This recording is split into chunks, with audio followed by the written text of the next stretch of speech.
Rights. Boy, everyone in this country's always running around yammering about their fucking rights. I have a right, you have no right, we have a right, they don't have a right. Folks, I hate to spoil your fun, but there's no such thing as rights, okay? They're imaginary. We made them up, like the boogeyman. The Three Little Pigs, Pinocchio, Mother Goose, shit like that. Rights are an idea. They're just imaginary. They're a cute idea. Cute. But that's all. Cute and fictional.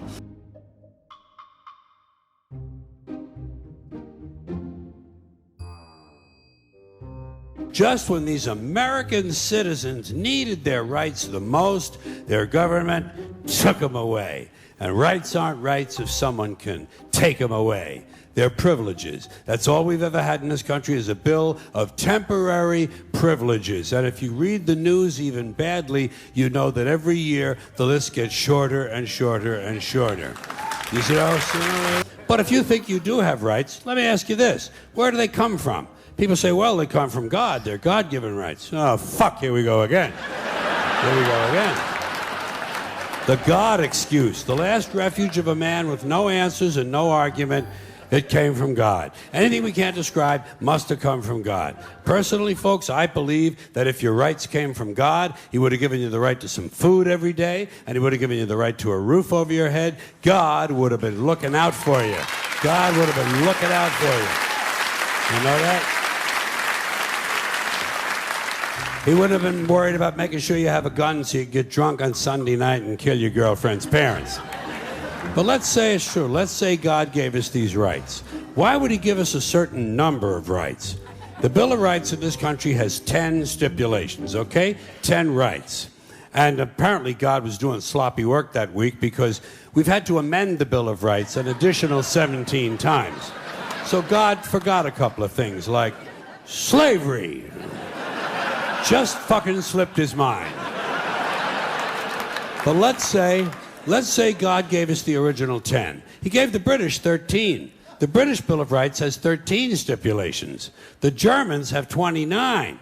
The Belgians have 25. The Swedish have only 6. And some people in the world have no rights at all. What kind of a fucking goddamn God-given deal is that? No rights at all? Why would God give different people in different countries different numbers of different rights? Boredom? Amusement? Bad arithmetic? Do we find out at long last, after all this time, that God is weak in math skills? Doesn't sound like divine planning to me. Sounds more like human planning.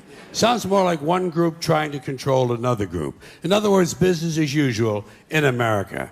Now, if you think you do have rights, one last assignment for you. Next time you're at the computer, get on the internet, go to Wikipedia. When you get to Wikipedia, in the search field for Wikipedia, I want you to type in Japanese Americans 1942, and you'll find out all about your precious fucking rights, okay? All right. 1942, there were 110,000 Japanese American citizens and good standing, law-abiding people who were thrown into internment camps simply because their parents were born in the wrong country. That's all they did wrong. They had no right to a lawyer, no right to a fair trial, no right to a jury of their peers, no right to due process of any kind. The only right they had, right this way, into the internment camps. Just when these American citizens needed their rights the most, their government took them away. And rights aren't rights if someone can take them away. They're privileges. That's all we've ever had in this country is a bill of temporary privileges. And if you read the news even badly, you know that every year the list gets shorter and shorter and shorter. You see how similar?